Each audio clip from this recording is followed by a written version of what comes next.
Hi and welcome to Locations Estate Agents. My name is Rhiannon and I'm a property manager here, and I'm just here to talk you through your handover pack in preparation for you to move into your new home.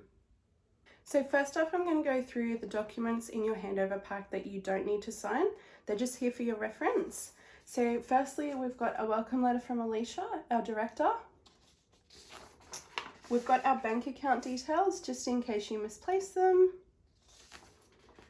Just a quick troubleshooting guide, which is helpful for things around the house that might happen. So that one's got two sides to it. We've got a pet application form for any additional pets that you're wanting to get once you move in.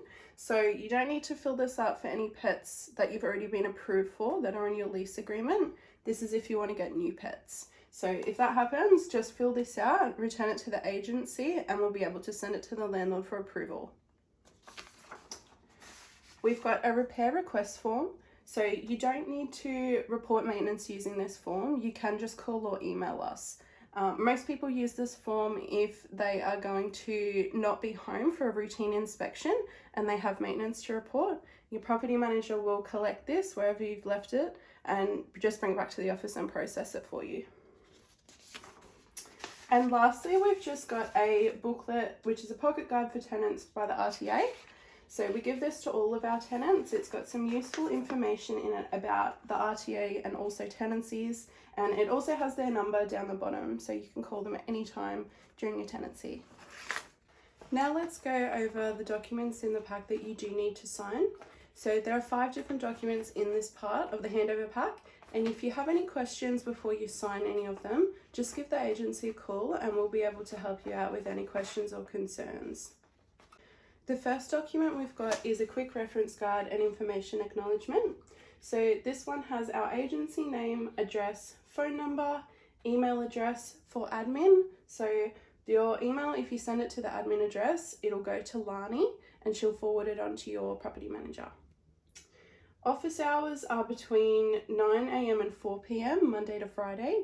If you need an appointment outside of those hours, just let us know and we can arrange that for you where possible. Preferred method of contact is either email or telephone, whichever's easiest for you. And if you need an appointment to see your property manager, just give us a call before you pop into the office, because we do inspections and we are out of the office quite a bit. So we just want to make sure that we're in the office before you pop in. And on the other side of that page, we've got other information. So your entry condition report, which will be given to you along with your handover pack, is due to be returned to the office within 3 days. Make sure that you sign every page of that document and it is returned within the time frame. Electronic transmission, so just giving permission for us to send you things such as emails and SMSs, which we do quite often. Emergency repairs need to be actioned as soon as possible. So if it is during business hours, give us a call as soon as you notice anything. If it is after hours, you'll have to refer to the emergency contractors that are on your lease agreement. So emergency repairs include situations such as a burst water service, gas leak, blocked or broken toilet, fault or damage likely to cause injury, serious roof leak, or electrical shock or fault. So just make sure you notify us as soon as possible if any of those happen. Your general repairs and maintenance is everything outside of that category basically. And they're things that we do need the landlord's permission before actioning. So if you have reported maintenance and you're wondering where the progress is up to, just give the office a call and we'll be able to check the system and let you know which stage it's at. Contents insurance isn't mandatory, but we do suggest all tenants have it. It's a very handy thing to have in case anything happens. Keys, if you do become locked out of the property, during office hours you can come into the office and collect our spare set for the property. But after hours, you'll have to call a locksmith and that one will be at your own cost. So just be mindful of that. And when you are moving out of the property at the end of your lease, just make sure you give us 2 weeks notice. So we have a form, a notice of intention to leave for you to fill out when you are leaving. So if you do decide that you are moving out when your lease is over, just let us know and we can let you know what the process is. And the last page of this document, so parking of cars. Just be mindful where you are parking cars on the street and where your visitors are parking their cars. Don't obstruct anyone else's driveway. And if you have double gates at your property, you are welcome to store vehicles in the backyard, trailers, boats, caravans, anything like that. Just be mindful of the condition of the grass underneath the vehicles. So you'll have to monitor it. And when you do move out of the property, the grass will be expected to be returned to the same condition it was in when you took possession. Pools and pool fencing. Please don't make the assumption that you're able to install a pool of any type at the property. You need to check with the agency first, and you also need to check with the council. So council has a range of requirements for pools, even temporary pools. So it's very important that you check with the agency and the council before going ahead with that. Pot plants, if you have any indoor plants, just make sure that they're not kept on any surfaces that can become water damaged. Your property inspections will be once every 6 months. Your first one will be 3 months into your tenancy. And I've got some more information on that coming up. Rent payments. So when paying rent, direct debit is a preferred method of payment. We don't accept cash in the office, but if needed, you can deposit cash directly into our bank account.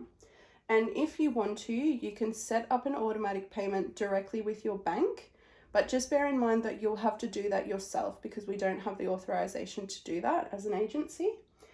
And if for whatever reason you get into a situation that you need to break your lease, just let us know because we have a full procedure for that to help you out and get the property leased as soon as possible for you. Property inspection information. So general information about your routine. As I said before, there'll be once every 6 months. Your first one will be 3 months into your tenancy to see how you're settling in. We do issue a 7-day entry notice. We usually try to do it a little bit earlier than 7 days, just so it's easier for you to prepare. And we send a text message when that entry notice is sent, and also a text message the day before the inspection, just in case something comes up and life gets busy or you forget or something like that. If you need to reschedule your routine, we do have them booked for a while in advance. So it is really important that you have a very good reason to reschedule your routine. So just give us a call and have a chat to us if that's the case. This is a general list of what we do inspect. We are looking at the property for anything that needs to be reported to the owner maintenance-wise, and also seeing how you're keeping the property. We do take a couple of photos and we send them through to the landlord to show them how the property is being kept. You're allowed to be home or out of the home when we inspect because we do have our own set of keys. It's perfectly fine if you want to be there. And on this other side of this document, we've got a tenant action request. So this is instructions on how to check your safety switch, and it just has a little test box to tick yes or no and what date you tested it on. Rent arrears agency procedure. So this explains what happens if you do fall into arrears during your tenancy.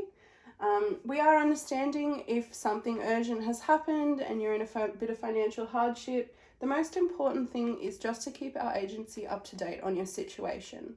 So as soon as you know that there is going to be a problem with paying the rent, give us a call straight away and we'll be able to pass on that information to the landlord for you. And when you do fall into arrears, you'll receive a reminder SMS each day after 4 days of arrears. 8 days in arrears, you'll receive a notice to remedy breach as a standard procedure. And if the breach isn't remedied, you can be issued a notice to leave at the discretion of the landlord. So it's very important that you understand what can happen if you do fall into arrears. And it also states down the bottom here that if you do end up with a notice to leave because of arrears, you will most likely be listed on TICA, which is a tenant database which is used Australia-wide to search any people who apply for rental properties through any agency. So if you do, unfortunately, end your tenancy that way, just be mindful that it will impact your future ability to get other rentals. This is the smoke alarm authority sheet that you need to sign, and it explains the legal need for the smoke alarms to be serviced in your house. It is a legislative requirement that this is done, and this is giving permission for the smoke alarm contractors to contact you directly. They usually send their own entry notice via email and also post. So this is giving them permission to do that and needs to be signed. And the lucky last document is a checklist to say that you've been given all the documentation at the start of your tenancy. that you understand it all and that you're happy with the explanation of the handover pack basically. So you need to tick these boxes that say general tenancy agreement has been given, the bond lodgement form has been given, entry condition report's been given. With the inventory, this will only be given to you if there's furniture at the property, so you can tick this one yes or no based on the property. Keys and access items have been given. The RTA form 17A is that RTA booklet that I pointed out in the section that you don't have to sign. And the handover pack is everything that I've just gone through with you. So this is the last one that needs to be signed at the bottom and ticked off. And that's the end of the handover pack. So as I said at the start of this video, if you do have any questions about the handover pack documents before you sign off on them, just give the agency a call and we'll be able to explain these to you and give you further clarification if needed. This is the end of the video, so thank you very much for taking the time to listen and watch, and we look forward to meeting you in person.